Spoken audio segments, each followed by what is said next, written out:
First of all very good afternoon. मेरा नाम है रोशी ठाकुर और आज का जो हम टॉपिक डिस्कस करने वाले हैं वो है परिवार में राज्य का हस्तक्षेप, यानी कि state intertwine in the family. जिसका मतलब होता है कि क्या राज्य को परिवार के मामलों में हस्तक्षेप, दखलंदाजी, अपना इंटरफेरेंस देना चाहिए या नहीं।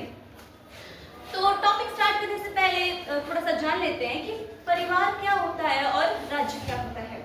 जो परिवार है इसका इंग्लिश में अनुवाद होता है फैमिली, और ये फैमिली वर्ड जनरेट हुआ है लैटिन लैंग्वेज के फैमिलिया से। वाह। जिसका मतलब होता है जिसमें एक घर में रहने वाले सभी सदस्य, सभी रिश्तेदार और नौकर चाकर भी सम्मिलित होते हैं। पर जैसे जैसे टाइम चलता गया इसकी मीनिंग में चेंजेस लाकर इसमें केवल घर के सदस्य को ही सम्मिलित किया गया, जिसमें क्या क्या आते हैं भाई बहन, माता पिता, चाचा चाची, दादा दादी इत्यादि। और अब बात करते हैं राज्य की, स्टेट वो क्या होता है। तो देखो, साधारण शब्दों में राज्य से मतलब हमारे एक ऐसे इलाके से होता है जहाँ पे सभी लोग मिलकर रहते हैं और उस इलाके के विकास के लिए उन लोगों द्वारा ही सरकार बनाई जाती है ताकि उस इलाके का विकास हो सके। और सरकार द्वारा लोगों के लिए कानून भी बनाए जाते हैं ताकि लोगों में शांति बनी रहे। अब आते हैं अपने टॉपिक पे, जो कि है राज्य का परिवार में हस्तक्षेप, state intertwine in the family. Now different scholars have different opinion, different approaches, उनके पॉइंट ऑफ व्यूज अलग अलग हैं। कुछ स्कॉलर्स कहते हैं, कुछ विद्वान कहते हैं कि राज्य को परिवार में हस्तक्षेप करना चाहिए। कुछ स्कॉलर्स कहते हैं कि राज्य परिवार में हस्तक्षेप नहीं करना चाहिए। तो पहले हम उन स्कॉलर्स की बात करते हैं, उन विद्वानों के पॉइंट ऑफ व्यूज को समझते हैं जो ये कहते हैं कि राज्य को परिवार में हस्तक्षेप करना चाहिए। तो पहला कारण, 4-5 कारण हैं, बुक में बहुत दिए हैं, 4-5 जो मेन कारण है वो बताती हूँ। तो पहला कारण है बच्चों की शिक्षा के संबंध में राज्य अपना हस्तक्षेप दे सकता है। अब जो बच्चे हैं वे ही बड़े होकर युवा कहलाएंगे और उनके हाथ में ही देश का भविष्य है। यदि उन्हें शिक्षा नहीं मिलेगी तो देश का भविष्य खतरे में आ जाएगा। तो इसके लिए सरकार ने बहुत सारी नीतियां बनाई है, जैसे कि बहुत सारे कानून बनाए, जैसे कि RTE एक्ट 2009, बाल शिक्षा अधिनियम। इसमें क्या है, इसमें 6 से 14 साल तक के बच्चों के लिए मुफ्त शिक्षा का प्रयोजन रखा गया था। और अगला आता है पर्सन विद डिसेबिलिटी एक्ट 1995, यानी कि जो दिव्यांग बच्चे हैं, जो बेचारे देख नहीं सकते, चल नहीं सकते, एक्सेट्रा एंड ऑल, उनको भी पढ़ाई करने का अधिकार है ताकि वे भी अपना समाज में कंट्रीब्यूशन दे सके, अपना योगदान दे सके। बट 2016 में इस कानून को टोटली रिपील कर दिया गया, टोटली रद्द कर दिया गया और इसके स्थान पर right of person with disability act. ये दोनों कानून सेम है, इसमें सिर्फ इतना अंतर है कि जो ये नया कानून 2016 में बनाया गया था इसमें ज़्यादा प्रोविजन रखे थे, ज़्यादा व्यवस्थाएं रखी थी, ज़्यादा फैसिलिटीज रखी थी। और अगला आता है जो कानून बच्चों की शिक्षा के अधिकार के संबंध में, वो होता है चाइल्ड लेबर एक्ट 1986। इसमें क्या है, 6 से 14 साल तक के जितने भी बच्चे हैं उनसे यदि कोई बहुत ही हैवी काम कराता है तो उस व्यक्ति पर लीगली एक्शन लिए जाएंगे, क्योंकि RTE एक्ट 2009 के तहत 6 से 14 साल तक के बच्चों के लिए केवल पढ़ने का अधिकार है।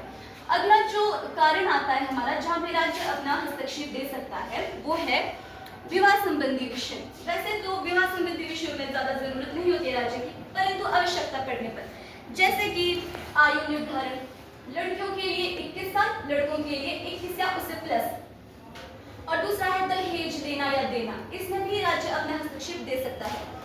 अगला जो मुख्य कारण आता है जिसमें कि राज्य अपना हस्तक्षेप दे सकता है वो है घरेलू हिंसा से बचाव। बेटा एक मिनट को, इसमें मैं थोड़ा एक चीज़ ऐड करता हूँ।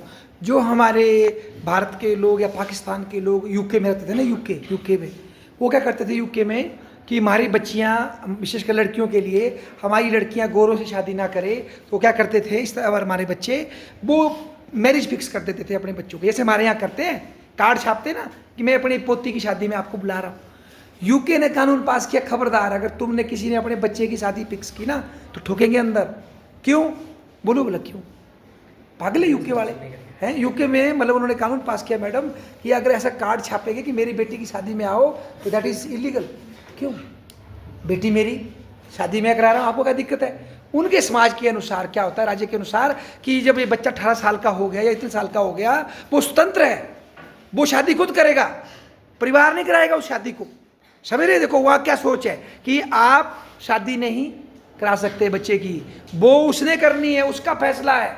तो वो स्पेशल कानून बना था हमारे लिए, आप चेक करना। खास नज़र थी पाकिस्तान और इंडिया और बांग्लादेशियों के ऊपर कि ये ऐसा करते हैं, अपने बच्चों को ज़बरदस्ती ब्याह देते हैं, जबकि वो व्यस्क है। इस तरह के आरोप लगे थे। आगे बोलो शाबाश। तो अगला जो कारण है जिसमें कि राज्य अपना हस्तक्षेप पारिवारिक मामलों में दे सकता है वो है घरेलू हिंसा से बचाव।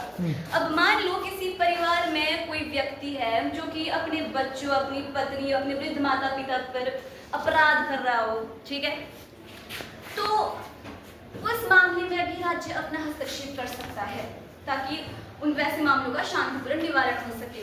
और महिलाओं के लिए एक स्पेशल कानून भी बनाया गया है इस मामले में, वो है protection of women from domestic violence act 2005। इसके तहत महिलाओं को जो घरेलू हिंसा से उनको बचाव के लिए इसमें प्रोविजन रखा गया था।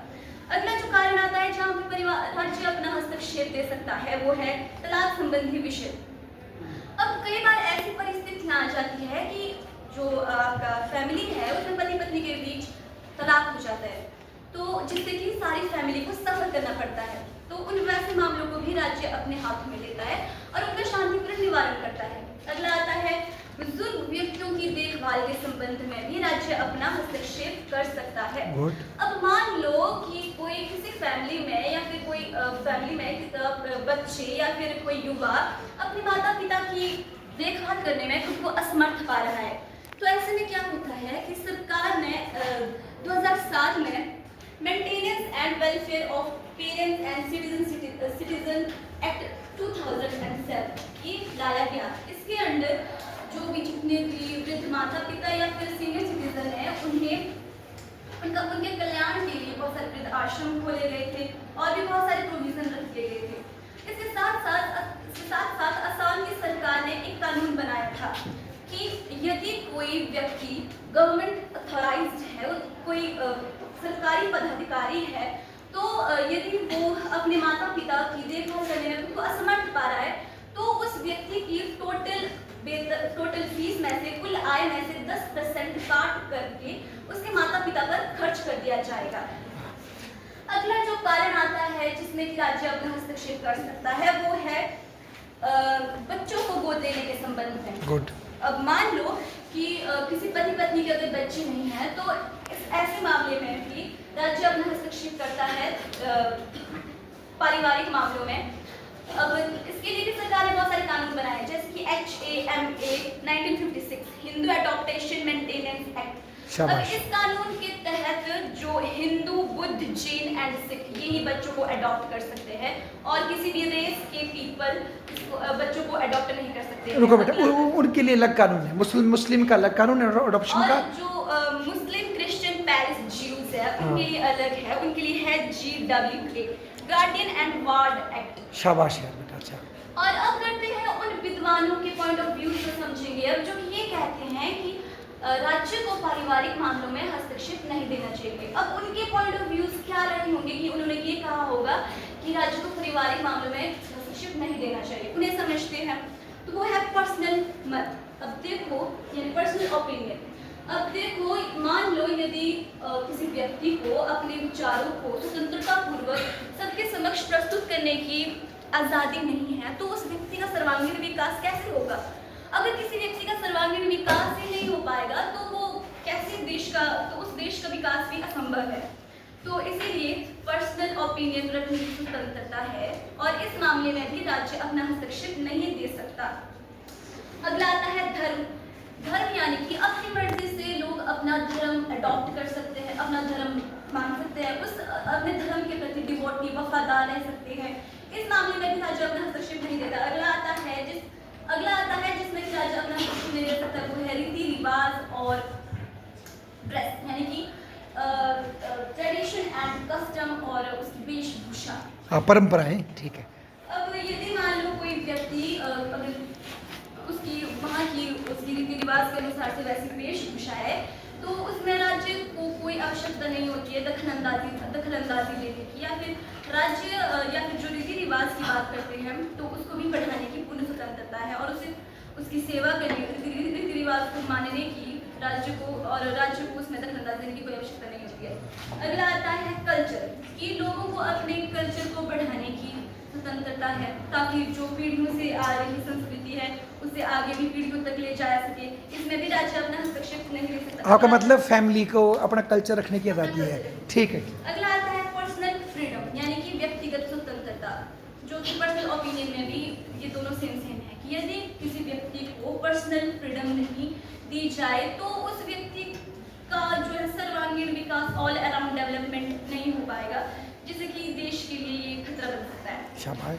तो अगर हम इस पूरे टॉपिक का कंक्लूजन की बात करें तो वो आता है कि राज्य को पारिवारिक मामलों में तभी हस्तक्षेप देना चाहिए यदि वे देश की अखंडता, सुरक्षा और राष्ट्रीय एकता के लिए खतरा पैदा कर सकते हो। With this, thank you.